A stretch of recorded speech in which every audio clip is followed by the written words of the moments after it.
How's it going, everyone, and welcome back to another skill capped video. 11.3 has just been released, and we got the best solo carry picks for every single role lined up for you guys. If played to their potential, these champions are the premier picks to climb with right now, and will net you a ton of elo. We're a couple weeks into the season, so we'd love to hear how everyone's ranked climbs have been going so far down in the comments below.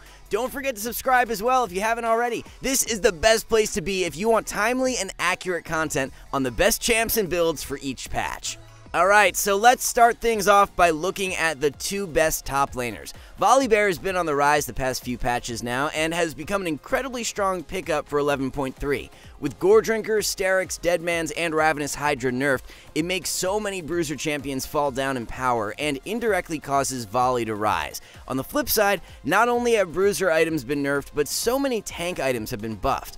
Frostfire Gauntlet, Turbo Chem Tank, Force of Nature, Stone Plate, and Frozen Heart have all been buffed in the past two patches. The Frostfire and Chem Tank buffs are the ones that really helped Volley out and have propelled him up in power greatly. He's also a really good counter to both Cho and Gnar, who will continue to see more play for 11.3. There's a few different super strong build paths for Volley right now. If you want to play him as a beefy frontliner, then a Chem Tank or Frostfire Rush are both great into Thornmail and Spirit Visage. Of course, Thorn and SV can be swapped around depending on which resist you need the most. For a higher damage build, Stridebreaker is really popular over in Korea. You go Sterak's second and then Stoneplate third. This build gets slightly weaker for 11.3 due to the Sterak's nerfs, but it will remain a great option. Don't sleep on Ionian Boots for Volley either. They have a 4% better win rate than Steel Caps or Mercs and are the best option when you're ahead early game. For runes, in most matchups, take Grasp and pair it with Precision Secondary, running Presence of Mind and Tenacity. When against a ranged top laner or in easier matchups, you can go Press the Attack. Another tank who will continue to be an elite pick for 11.3 is Cho'Gath. Even with the direct nerf to his E, it won't really change much at all. The Bruiser item nerfs and Force of Nature buffs will really help to soften the blow and will result in Cho coming away from the E nerf relatively unscathed. The Goredrinker and Ravenous Hydra healing nerfs will make him so much stronger into Camille, Aatrox, and other picks who prioritize these items. The only way for most Bruisers to beat Cho is by winning out on extended fights and healing back up. As long as you have Thornmail, the ability for those champs to win versus you in the 1v1 becomes so much worse in 11.3. Like Volibear, Cho performs super well with either a Chem Tank or Frostfire Rush. The build from then on out really depends on the game. Thornmail, Force of Nature, and Frozen Heart can all be really good second or third pickups. Stoneplate and Warmogs are great third or fourth later on in the game. Run with Grasp as your keystone, and take Precision Secondary with Triumph and Tenacity. Moving on to the jungle, for what it seems like the 100th patch in a row now, Hecarim will continue to run the meta. The Sterak's nerf will hit him a little, but Death's Dance is just as strong a second item in a lot of games, so his power level will only drop slightly. Considering other champs like Elise, Olaf, and Udyr are being hit so much harder, Hecarim will indirectly become stronger. The Sterak's nerfs don't change the fact that Hecarim's snowball potential is absolutely broken, and his ability to impact the map is some of the best for any jungle pick. With Ghost and his E, Hecarim can find gank angles that many other junglers can't, and it's so difficult for the enemy to ward against him since he comes out of nowhere so quickly.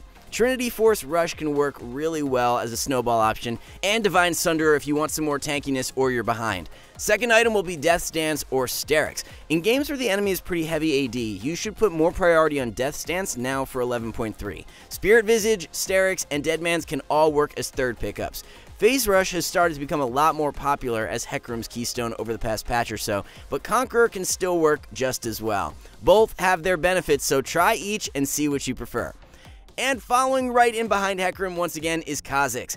The crazy thing is that Ka actually becomes stronger than so many other jungle picks since not a single item he purchases got nerfed. Deadman's, Sterak's, and Goredrinker nerfs will affect a large number of junglers who are already in a weaker state than Ka. Take Kayn for example. He's not a bad pick by any means, but he's not on Ka's level and will actually become weaker for 11.3. On Duskblade completion, your ability to assassinate with Kha'Zix is on a whole other level.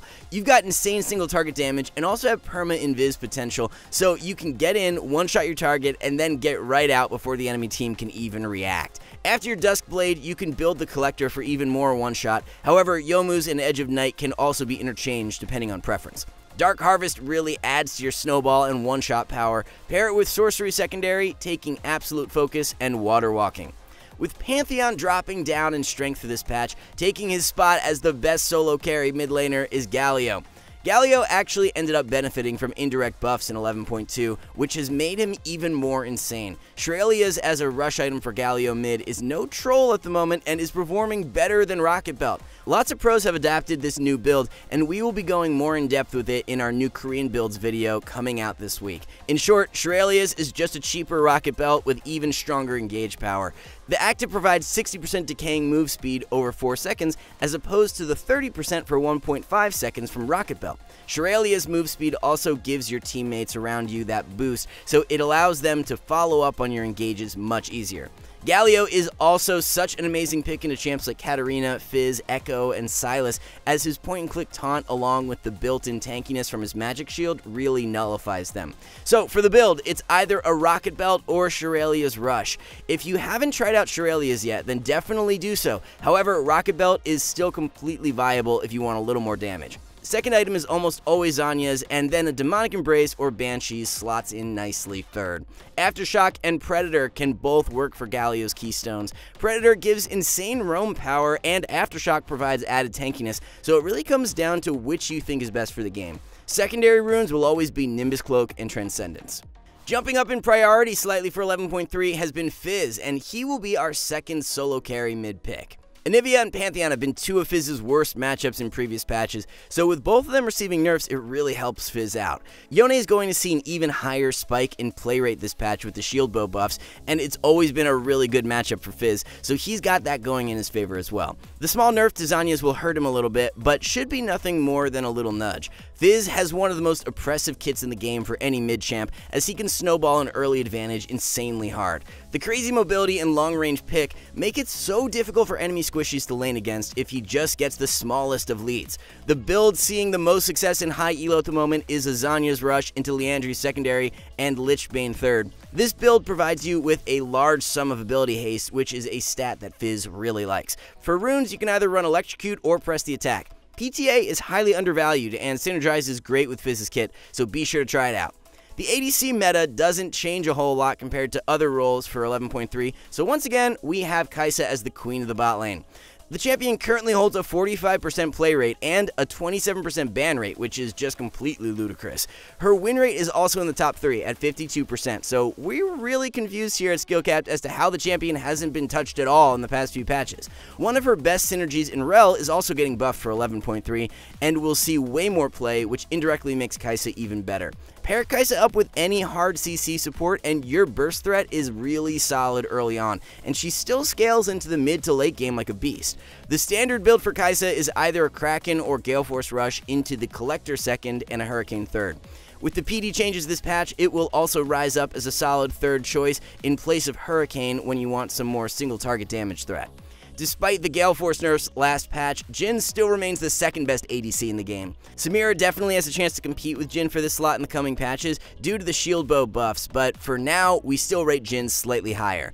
Even with the Gale Force nerf, the item is just way too good for him, as it gives both amazing playmaking potential along with the much needed extra mobility. Jhin is also just such a reliable pick since he provides his team with more than just damage. So many other ADCs are 100% reliant on outputting high DPS to be useful, whereas Jhin gives his team long-range pick threat, which makes him a factor no matter how strong or weak he is.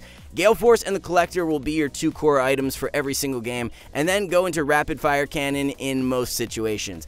If you feel really safe and you want to be able to pump out max DPS, then you can replace RFC with Infinity Edge. Dark Harvest is still Jhin's best performing keystone, and pair it with Precision Secondary running Presence of Mind and Bloodline.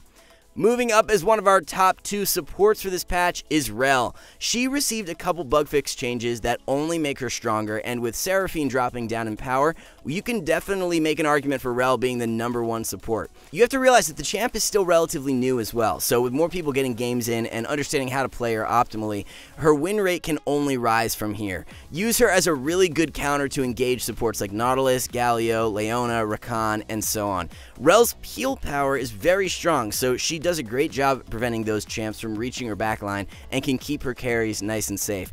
With tanks becoming indirectly stronger for top lane after the Bruiser nerfs, it makes Rel an even more attractive pickup due to armor and MR shred from her passive.